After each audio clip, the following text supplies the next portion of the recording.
your Jacob Rees-Mogg jumping up and down in a Mario clone. Hello again. We are at Develop this week with Tentacle Quill, and we are talking to the amazing Dr. Greg Buchanan. Hello. Can you tell our audience a little about you today?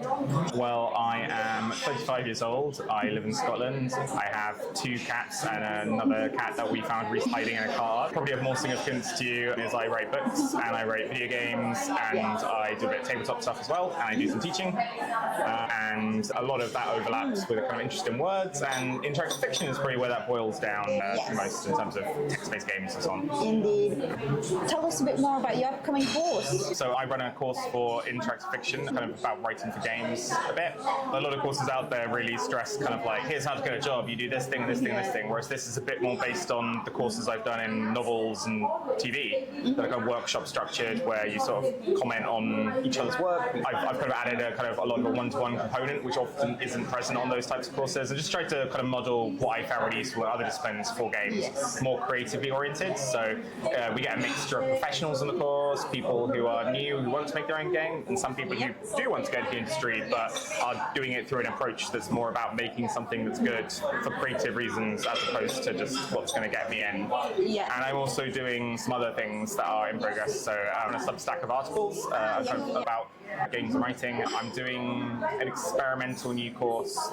I kept getting requests for like a second level course. Which initially I didn't want to do, because I was like, oh, well, I was just going to be like, now you've done this, pay $9.95 to get the real secrets of writing.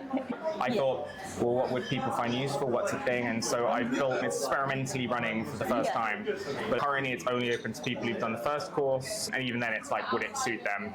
And it sort of aims to transplant the thinking of a short-term course, which is designed to like build a prototype, improve your writing style, and make that how to do a long-term project over time, with more focus on the structural element of a large project and the discipline of that, in a way that's quite hard, because most courses that are workshops do not run over a large span of time, and it sort of has the same amount of contact time, but like split into bursts, so it's like a kind of month and then multiple months off, multiple months off. Work on it in solitude kind of thing, so you have more time to really work through it. Yeah, with a kind of buddy group system as well, which was present on the older courses. So this is going to be difficult, because you have to weigh up how people feel about their work and the kind of emotional side of the process as well. But my plan is that if people haven't got to a certain stage by certain points, I'm not entirely sure yet, because it's experimental, either, we shall see, and future iterations will be better because of whatever happens, but either it will be a very good idea to pair people who are quite far along with people who are not, or people who are like with like. It's like someone ahead of you helps you figure out where your roadblocks are, and sometimes being in the same group, it's like, okay, we can work on this now together. Likewise, being ahead means that you're polishing your own work, and it's sometimes hard to think about the micro steps, whereas if you are helping someone who's earlier, you can apply that logic to yourself. And I'm still trying to think of, it's actually like an entry-level thing, but I'm trying to think of something that could be done for people who either don't want to commit to a large course or want some kind of like core skills that are not the full thing. But I haven't quite decided on that yet. I mean, the Substack is partly supposed to be that, because that's like a lot of articles and stuff, but I might do some kind of like online short video thing that has a few videos with like a few quizzes or something. I don't think that can, I mean, that is useful, but the whole nature of it. What other things are you working on currently? Yeah, so I've been editing my third novel at the moment. Things have changed, but it's a book set in the Scottish borders. I'm in a kind of midsummer festival going on. Set in an area roughly I used to live in, though it's a fictional town in that area. I lived there for a number of years. And it's about a rich kind of White Lotus, all of the House of Usher type group arrive, stay, and then they start getting killed on an evening. So most of the book is the week leading up with little flash forwards. And then everything sort of, but yeah, that's almost done, which is good. And I'm working on a few games contracts at the same time. It should be mostly quite in my wheelhouse in terms of the kind of stuff I've done in the past. I don't think I said earlier, but one of the better known things is No Man's Sky. I did the narrative redevelopment for, and kind of a lot of kind of dark titles that have existential elements with bits of fun and silliness as well. So that kind of thing. And I'm also kind of started to work on my own text adventure as well for the side. But that's always pushed back for whatever the other things are, just because of. Which is always the way, isn't it? I have an idea for, I might do, because of the nature of what it's about, I have an idea of doing some kind of little teaser games for it almost, that might actually also be, not exactly, like the old teachers typing games, like leave a speak and love teachers typing. those. Not precisely that, but it almost as an overlap of the suits of the teaching and this. I might do some very short games that actually teach stuff about game writing, but that are set in the thing I'm doing because it fits that concept. They fit with each other nicely. So that would be a really interesting, like, Trojan horse your interest in the characters by doing things. Indeed, yeah. So, and what kind of tips would you have for writers who are just starting out their career, whether it's writing novels or being in the games industry? So I think people just starting out in their career, I mean, there's obviously two levels of it, aren't there? There's aspiring, well, there's three. Aspiring likes the idea of it but hasn't done anything. There's people who have done a bunch of stuff but haven't broken through into professional or whatever. And then there's people that are early on having made that step. I think for the first group, the aspiring, like, don't be in too much of a rush to like apply for things non-stop, because some people will just apply for a lot of stuff and they've barely done anything and they're getting very upset, and you have to ask yourself, like, would it not be better to do something? Text adventures, for example, as well, like they don't require a lot of extra stuff, but you can more than demonstrate all skills. There's no block but your writing. So that's a really good step. For people who are kind of almost breaking through but aren't quite doing it, sometimes getting a kind of wider player base, networking more, doing game jams, like meeting people, because if you've written something that's good, then your problem is people knowing who you are, and that can be a skill in itself. I was quite lucky in that some of what I wrote about very early in my career, I did a kind of Brexit thing in the week before the vote, although I did a remake later. But it was sort of, I think the reason why everyone liked covering it, because it got covered a lot and that helped me get known, is it wasn't preachy or didactic. It was obviously from a certain political view of like anti-Brexit, but it wasn't, when people played it, despite the name, it was almost this kind of ominous meeting in the aftermath of a Brexit-like event between a journalist, politician type character. It kind of shifted because I changed it at some point, and their like advisor in a cafe, like a greasy spoon. Yeah, it's got this kind of like weird kind of aspect to it where it's not quite clear what you're talking about. Are you talking about Brexit? Are you talking about something else? And I think people liked covering it because it was very relevant, and they wanted to cover something Brexit related, but they didn't want to cover like, oh, you're Jacob Rees-Mogg jumping up and down in a Mario clone or something, which is often, to be honest, what political things are. And so that worked well, but I also, because I knew people and I was going to events, I was meeting people, I could not only say that I did this game that sounded interesting in itself, like it wasn't hard for me to explain just then what it was, which is always a useful thing. If you've written a game, because I see this all the time with people on LinkedIn and stuff, they've written a game, they're planning to, but they're like, why is no one hiring me because I've done this game?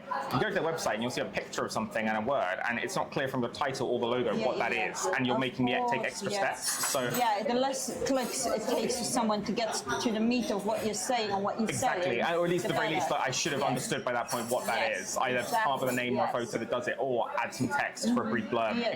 And think experientially. Don't be like, this is a game about loss. If you're using it for this purpose, be like, in this game you are blur doing blur. Even if that's a reductive viewpoint, that will help people inhabit it more and understand what they're doing. So that's that kind of step there, because people don't often know how to market themselves. And indeed, if you manage to get someone to cover this, or a developer you meet who is of any renown, even if they're just at a studio whose name is known, this is not an excuse to harass people, by the way, so still be with this. But like, if you genuinely meet them and they seem nice and stuff, if you ask them to play your game and they play your game and they enjoy it, you can then say to them, don't bug them for this, obviously, if they want to, but you can say to them, would you be willing to give a quote? And this is the thing that happens all the time in novels publishing, is this kind of economy of people giving a blurb on a book about like, oh, this is fantastic, whatever. And that is an underrated tool in getting started in games, because it gives you some authority, and it means that if I'm meeting the head of a company at an event and I give them my business card, I can not only have the logo or a screenshot of that game on my business card and the link to it, I can say out loud, it's been reasonably well received, and I can say what, like, a representative, like, not that anyone from Media Molecule, I mean, some people have played my games, but no one has gone on a record, but they're like, oh, so-and-so from Media Molecule said this. It's not going to guarantee them playing or taking you seriously, but it's just a level of, if you think about the vast majority, people talk about thousands of people applying for jobs, most of those people have not got hope of getting the job. Not in a mean way, it's that the standard of what they have done is either they've done barely anything and they're just trying their best on a lucky thing, or it's not been worked on properly. So if you are at the level where someone has taken you seriously enough to play it, and go on the record as playing it, that marks you out in a way that it can be hard to get a website coverage, but that should work. It's like kind of like quality control, like if someone else believes in your product. It gives you enough of a reason person to kind of take that seriously. And then at that point, even if they're not playing it there and then, they may just take you more seriously in the conversation. I think always be mindful that you are at networking events talking to people as people. You should view it as you're meeting people to socialize, and then it will naturally come up, especially if you ask them what they do and they explain to you. They may then ask you what you do, and now you have set up the opportunity to say it. Whereas if you arrive with like a stack full of papers that you are trying to show them, and then they're running away from you to the bathroom and you're chasing them and putting out the door, like the old Hollywood stereotype. You have to think, like, even though you do want work, what are you communicating? I've been talking to friends about dating advice and stuff lately, and talking about whether you should respond to messages quickly or not. And I mean, there is a slight analogy in that even if you are really passionate about it, to not have the self-control to not chase someone into a room with a folder is itself, even if that's coming from genuine passion, is going to be read as you being someone who might be similarly non-following of social boundaries and things in work. Which, do they want to work with you even if you're brilliant then? No. So there's the difference between persistence and as a harassment. So it can be difficult, and mostly the people that worry about this are unfortunately the people who don't need to worry about this, as always, and the people who don't worry about it are the people who should really analyze their behavior. But that's just worthwhile to mention, because I've had advice, and some feel bad advice, that I should go along with like my portfolio on an iPad and just be really ready to show everyone at every moment. Whereas having stuff on you that you could, if it got to that point of a conversation, is different. And think about your business card in terms of what you show on it. Because it's got a bunch of your titles on it. And I found old business cards throughout the pandemic, because I didn't have one for a while. And I was thinking, what did I like most of the time? My original one, the one that got me started, was actually on one side, it was a full-length screenshot of some text and the game itself of Paper Brexit, with at the bottom some logos of places that had covered it. What I did with this one is I sort of combined a kind of montage of a bunch of things I'd worked on, including some of my novel stuff. So on this side, you sort of see like a bunch of logos of things, which kind of emulates that effect. So on this side, for example, you can see my name, you can see what I am. So some people don't say they're a writer on their cards or anything like that, and that if you're there to get writing stuff, you should say what you are. Email address, your various kind of like social tags. And then here, I have this kind of little bio about myself that just puts in different colour some of the projects I've worked on and what I kind of do and the more impressive things. Now, I'm not saying follow that precise style, but what I'm demonstrating there is very equivalent to what I just said out loud. And I have a tiny photo of myself, which is some people are like, you don't have to have photos, you don't. But don't underestimate the extent to which people get a billion business cards and they don't remember what's happened. So having reminders. So you're just trying to limit the gaps between, and if you can get their business card and learn about them and show genuine interest. Often, if you meet people, don't view anyone as not only a potential useful person in the future, but as a friend, because it's nice to be a nice person. And showing interest in others and investing in them and being helpful to them is likely to engender, is not only going to be rewarding for the soul, but it's likely to engender such goodwill. Especially if you're useful. Like if you help, you play stuff, you get useful feedback. What have you got to offer to then you are demonstrating you are, not just that, but like if they need someone in writing in future and you have given lots of feedback and you sound interesting in what you said, that's you're immediately, you've done it already. I think networking is probably the biggest thing for that stage. And then with the third stage, where your early career and you're breaking through, the main thing I'd say there is just slightly different. This is very hard to judge now, particularly with the career issues, with layoffs and everything like that. Obviously, always get the job if you need the job, regardless of some of the requirements. Obviously, you shouldn't put up an ending, but like no one should be overly, I'm going to not work at all and starve now because of this scenario. But what I would say is I have always, a lot of times I've been offered in-house positions in studios, often with a bit of a kind of promotional responsibility versus what I would have done as a freelancer. But in some of those cases, and it's not always the same, sometimes they would let you do this, I would be giving up my ability to do my own projects without their permission. The only other thing I'd say is that you can sometimes cleverly bargain for exclusions if you know what you're doing. So if you know roughly a project you want to make, and you don't have loads of ideas, or even if it's vague enough in terms of the description of the project, you can have that carved out of the contract when it's set. And if you're planning to stay there for like a couple of years, and you have an idea, even though you're working on it, start working on it immediately before you sign the contract, so they can put it in there. And then maybe you've locked yourself into doing a project, which maybe is good for you, because then you have to do the project. But I would just say never just rely on the company, because so many people I know have all these portfolio entries they can't show anyone, they're NDA'd, Sometimes they get cancelled, never released, or they get cut out credits and they're left with nothing to show. Whereas the things you've worked on are your name. Yes. And so hopefully you might have had something like you followed the advice in previous sections, you'd have a project already. But it's good for the soul as well as creatively for business to have your own project. And it's in no way going to impinge upon their needs and interests. So it's creating a space that you can always do something that's yours for you, even for non-business reasons, which can help if you're having to do something weird at work and give up some creative thing that you really want to do. Well, here's your project, you can do what you want there. That helps you exercise that. And it also can kind of train you, like work on the professional stuff, and how sometimes that will feel really easy versus your own stuff. Because it's like, oh, that's just what I'm being told to do. This is different. It's like, is it? Are you actually doing anything different? Could you not set yourself up requirements in the same way they did for you at work and do it? It's the same. It's just a mental, and it can really teach you and train you. And it also does just mean, like I said, it's something that you can promote alone that is yours, that is useful in that career sense. So I'm very into things from different angles. I don't like the course itself, even the idea of, I mean, I do try and provide some kind of career kind of guidance with my materials and the course in that it is useful for people trying to get jobs to do a game. I just would view it as disingenuous to be like, if you pay this amount of money, you will get into the games industry, which no one is really claiming, I guess. And if you didn't have a game that did it, you could make them up if needed. Or go to a game jam, but that was just a throwaway line almost, and that it was really trying to go to a game jam and do a game that requires them, or as soon as possible change that. But I don't know whether that was influential, whether it's emerged as its own separate stream of ideas. But there's now this boom in people spending all their time. They've got they'll have never made a game that has a story at all, but they'll have this mass of abstract materials that don't fit a game and kind of come across like they don't fit a game because they haven't been thought through in how they link in. And that was more supposed to be like, if you have this gap in your portfolio, here's how you could fully fill it temporarily, not you build your entire castle out of polyfiller is not the thing.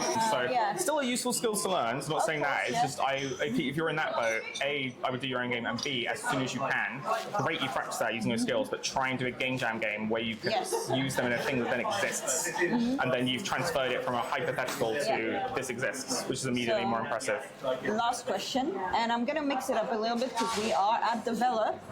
What is your favorite game that you've played in the last few months?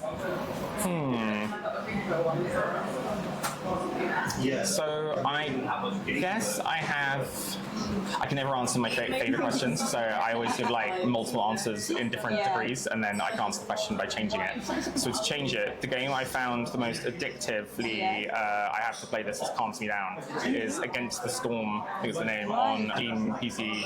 I play it's actually, despite being a kind of city builder type thing, it's actually it's still mouse and keyboard controls, but just the way they've done it on Steam Deck, it's keyboard and mouse, controller is very nice. It's a kind of roguelike version of it, and it's focused on, I love the beginning of a game of Age of Empires or Civilization, when you set everything up, it's built upon that basis, so it's almost like you're setting up a city, and I haven't played as much of late, just because I've been so rammed with everything else. I suppose it would either be, I mean, this is a bit of a cheat, because these are two of the best reviewed games of all time, but I did finish one in the last, very early this year.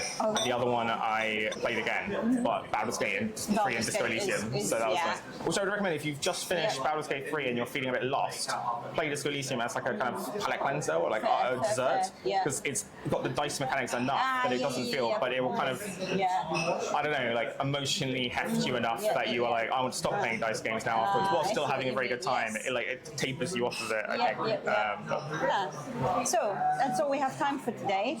Thank you so much for taking the time to sit with us, and have a great Thursday. Bye.